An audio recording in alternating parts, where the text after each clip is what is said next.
Where do I report selling an investment property on Turbotax? Hi guys, welcome to our channel. Let's begin. First of all, you want to open Turbotax and log into your account. Start or continue your tax return. Now you want to navigate to the income and expenses section.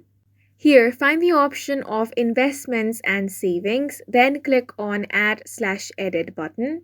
TurboTax will ask you if you sold any investment properties or assets during the tax year. Select yes, then choose investment property when prompted.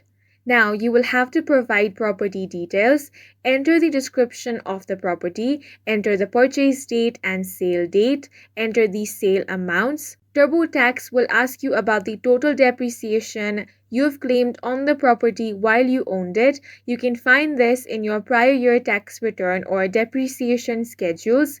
Include any fees or expenses associated with selling the property. Now calculate your capital gain or loss. After this, apply applicable taxes.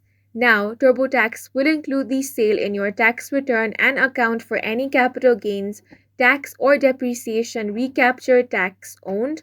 Review your return carefully to ensure all details are accurate. And that's it for this video. If you found it helpful, please make sure to hit the like button and subscribe for more videos like this.